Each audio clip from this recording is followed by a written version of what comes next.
dans les jeux. Et puis j'ai formé mon petit foyer, et puis j'ai fait que ça. J'étais dans mon commerce, je voulais gagner de l'argent, et puis j'étais que dans les jeux, dans les sorties, dans l'alcool. Mais c'était beaucoup les jeux, ma vie. C'était les tiercés tous les jours, jusqu'au soir, et le soir c'était les casinos tous les soirs. C'était ça ma vie, c'était réglé comme ça. Et puis quand je vous parlais de maladie, c'est parce que j'ai ma compagne, elle a tombé malade.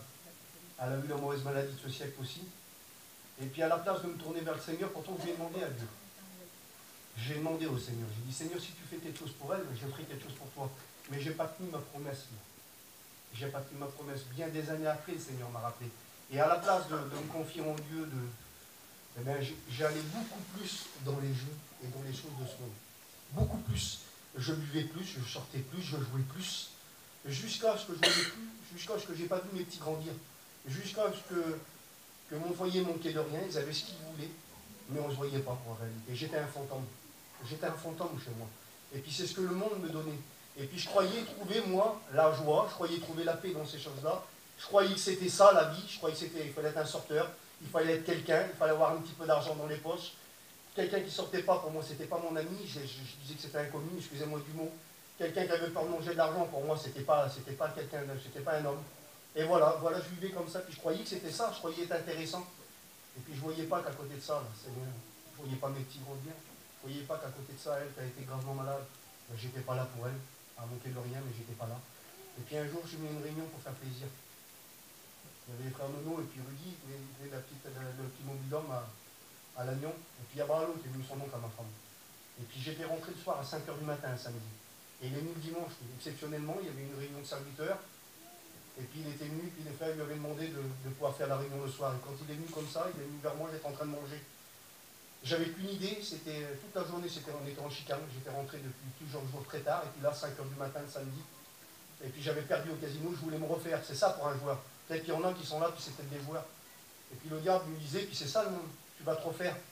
Alors j'avais pris de l'argent avec moi, je mangeais, puis j'étais prêt à repartir. Et puis quand il est venu, cet homme-là, par respect, parce que c'était un homme d'un certain âge, il dit, mon Dieu, ça serait bien qu'il vienne à la réunion. Il dit, exceptionnellement, je suis là, et il dit, je fais la réunion sur la place, et puis je lui ai dit oui en mangeant.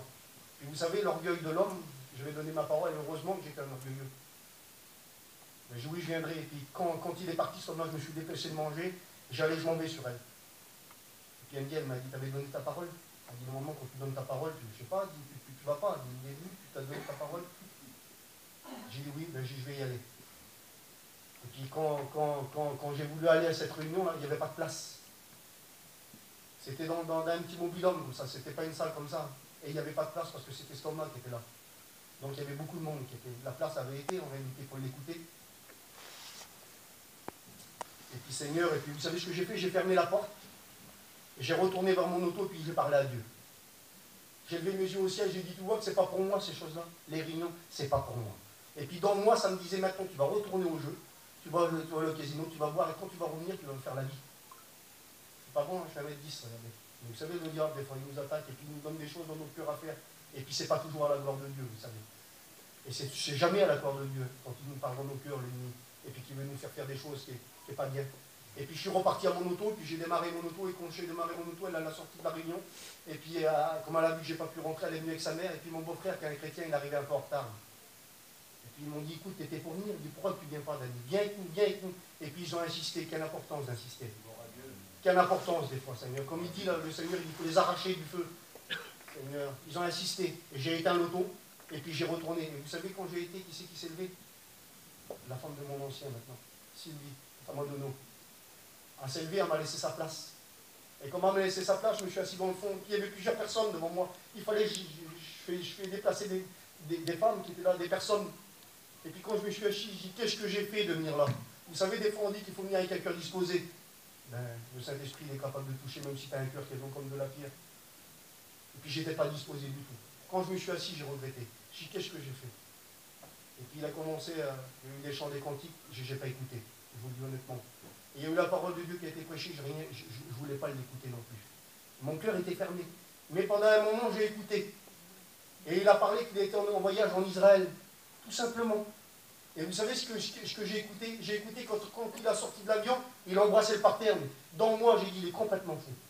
Voilà les paroles qui sont sorties de moi dans mon cœur. J'étais complètement foufou, j'aurais embrassé le parterre, moi. J'étais pas assez maniaque en plus.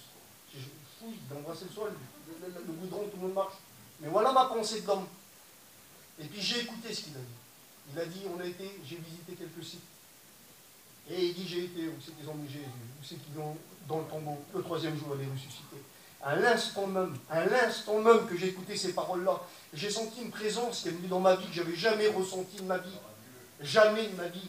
J'ai ressenti l'amour de Dieu tomber dans mon cœur. J'ai ressenti le Saint-Esprit. Ça me lavait comme ça. Je ressentais comme si c'était une inondation qui me tombait dessus, des litres d'eau et des litres d'eau. Et je voyais que ça lavait mon cœur, ça me faisait du bien. Et j'ai demandé pardon au Seigneur. Je me suis reconnu pécheur. J'ai demandé pardon. J'ai dit, Seigneur, je te demande pardon pour mes péchés. J'ai levé ma main, je ne me suis pas vu faire. Et depuis, ça va faire 10 ans. 10 ans, là, le 16 décembre, on est le 16 aujourd'hui. Ça fait 10 ans aujourd'hui que je suis baptisé. J'ai accepté le Seigneur au mois de novembre.